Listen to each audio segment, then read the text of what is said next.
Assalamualaikum warahmatullahi wabarakatuh. Pemirsa yang budiman, mahasiswa yang tercinta, masalah besar dari sekian masalah bagi bangsa Indonesia adalah masalah lingkungan. Indonesia dikenal sebagai paru-paru dunia, namun dewasa ini cita tersebut perlahan mulai luntur, ya. Seiring dengan banyaknya kasus pembakaran hutan, perambahan hutan menjadi lahan pertanian, dan yang paling santer dibicarakan adalah beralihnya hutan Indonesia menjadi perkebunan. Selain masalah hutan, masalah keseharian yang dihadapi masyarakat Indonesia saat ini adalah sampah, ya. Pembangunan yang tidak memperhatikan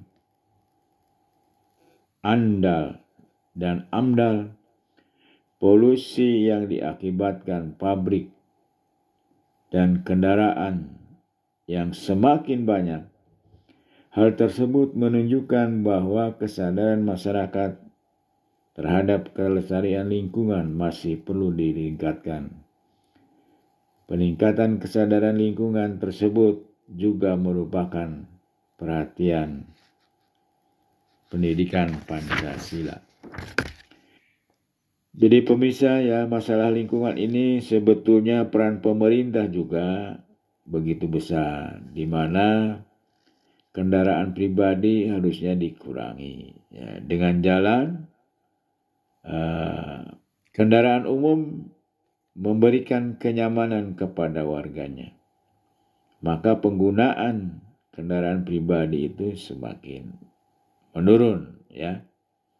Sekarang ada yang namanya Grab, Gojek, ya, dan seterusnya. Itu saya kira sebagai solusi terhadap persoalan lingkungan.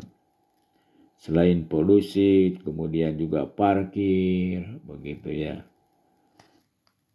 akan menjadi lebih bagus lagi. Jadi banyak kendaraan yang tidak diam, ya. Parkir berkurang karena semua mobil itu bergerak, ya, dengan melalui Grab, Gojek, Maxim, dan seterusnya. Pemirsa, masalah selanjutnya bangsa Indonesia adalah disintegrasi bangsa, ya. Demokrasi mengalir dengan deras menyusul terjadinya reformasi di Indonesia. Di samping menghasilkan perbaikan-perbaikan dalam tatanan negara Republik Indonesia, reformasi juga menghasilkan dampak negatif, antara lain terkikisnya rasa kesatuan dan persatuan bangsa. Sebagai contoh, acap kali mengemuka dalam wacana publik bahwa ada segelintir elit politik yang di daerah yang memiliki pemahaman yang sempit tentang otonomi daerah. Mereka terkadang memahami otonomi daerah sebagai bentuk keleluasaan pemerintah daerah untuk membentuk kerajaan-kerajaan kecil. Implikasinya mereka menghendaki daerahnya diistimewakan dengan berbagai alasan.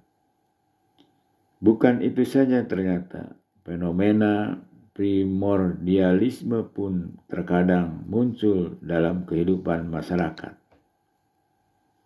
Beberapa kali Anda menyaksikan di berbagai media massa yang memberitakan elemen masyarakat tertentu memaksakan kehendaknya dengan cara kekerasan kepada elemen masyarakat lainnya. Berdasarkan laporan hasil survei BPS tahun di 181 kota kabupaten, 34 provinsi dengan melibatkan 12.000 responden, sebanyak 80% menyatakan penyebab permasalahan dan konflik sosial yang terjadi tersebut dikarenakan kurangnya pemahaman dan pengamalan nilai-nilai daripada Pancasila itu sendiri. Ya, terancamnya perpecahan antar bangsa itu diantaranya juga karena sistem pemilu ya. Orang dua pasang presiden ya, calon presiden berhadapan ya.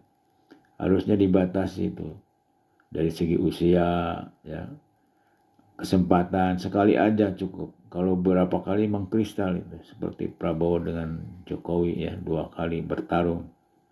Saya kira itu harus ada mengkaji ulang sistem politik Indonesia di mana manusia itu diberikan batasan ya supaya KKN-nya itu tidak kental. Saya kira itu banyak hal yang harus ditata ulang sistem politik kita, sistem pemerintahan kita. Terima kasih. Assalamualaikum warahmatullahi wabarakatuh.